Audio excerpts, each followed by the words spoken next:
Naam, ni matumaini yangu mbuheri wa afya wakati huu tunapokutana kwa mara nyingine kwa kipindi chetu cha Kiswahili.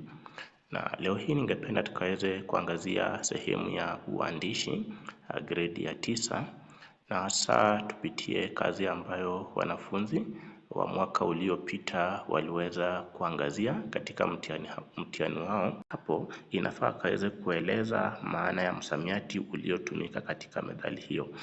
Pili, anafaa kaweze kuchagua kisa kinachodhibitisha methali tangu mwanzo hadi mwisho. Na tatu, inafaa kuwa na utangulizi unaovutia na unaomtayarisha msomaji. Pia, inafaa kuwa na wahusika wanaoeleweka na wanaochangia kujenga maudhui. Tano, inafaa kutumia mandhari mwafaka, kwa mfano shuleni, kijijini, nyumbani na kadhalika. Inafaa pia kuonyesha mgogoro au changamoto inayohitaji ushirikiano. Tunapozungumzia ushirikiano, kumbuka methali ambayo walipewa ilikuwa inaguzia ushirikiano. Kwa hivyo, pia inafaa kukuza matukio kwa mtiririko mzuri kutoka mwanzo hadi mwisho. Na 8, inafaa kutumia lugha fasaha yenye msamiati wa kiwango cha mwanafunzi wa gredi ya 9. Na 9, inafaa kutumia mbinu za lugha kama vile tashbihi, stiari, methali na nyingine. Kuna vile nahau, tashihisi na tanakali za sauti pale panapofaa. Na mwisho inafaa kufanya hitimisho linalorejelea methali, likionyesha wazi kuwa kisa kimedhihirisha ukweli wake. Kwa hivyo, hapa tutaenda moja kwa moja kwa insha ambayo wanafunzi waliandika mwaka uliopita. Na insha ni hii: umoja ni nguvu, utengano ni udhaifu. Kumbuka tulisema kwamba mwanafunzi yafaa akaweze kuelewa msamiati ambao umetumika. Katika msamiati wa insha hii ni umoja, kuna utengano, kuna udhaifu. Kwa hivyo, haya ni mambo ambayo mwanafunzi yafaa akaweze kuyaelewa kabla ya kuanza kuinakili insha yake chini.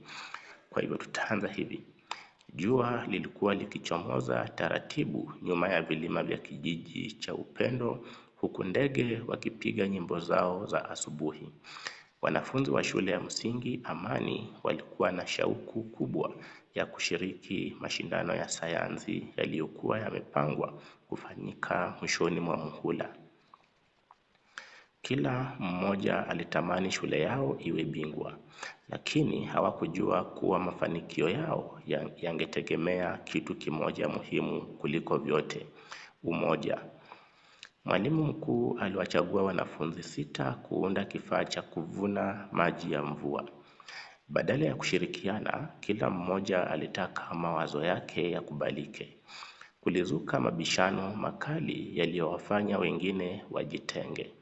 Kazi ilisimama kana kwamba imefungwa minyororo. Wakati huo shule jirani iliendelea kufanya maandalizi kwa ushirikiano mkubwa. Siku zilivyozidi kusonga, wanafunzi hao waligundua kuwa walikuwa wamebaki nyuma.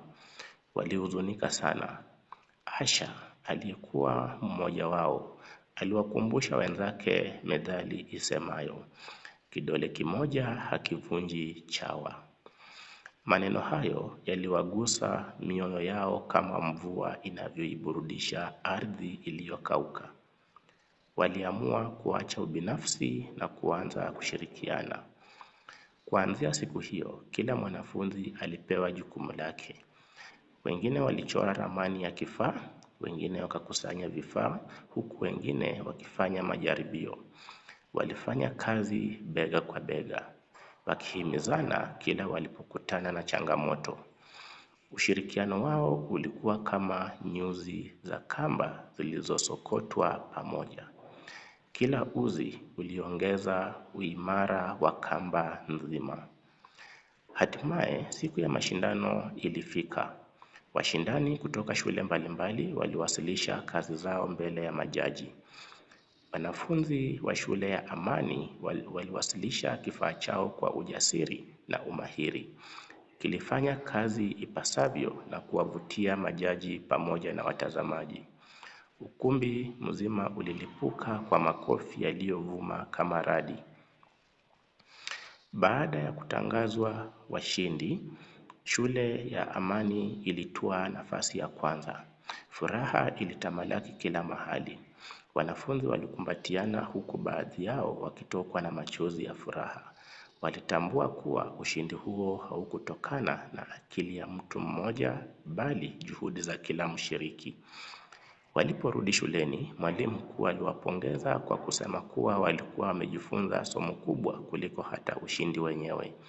Aliwaambia kuwa jamii yoyote inayoshirikiana huishinda changamoto nyingi, lakini ile inayogawanyika hujikuta ikidhoofika na kushindwa kufikia malengo yake. Hakika, kisa hiki kinadhihirisha wazi ukweli wa methali isemayo, umoja ni nguvu, utengano ni udhaifu. Walipokuwa wamegawanyika walishindwa kusonga mbele, lakini walipoungana walipata ushindi uliowaletea heshima na sifa. Ni wajibu wa kila mmoja wetu kuthamini ushirikiano kwa kuwa mafanikio ya kweli hujengwa na umoja. Na huo ndio mwisho wa insha yangu ya umoja ni nguvu, utengano ni udhaifu. Shukrani.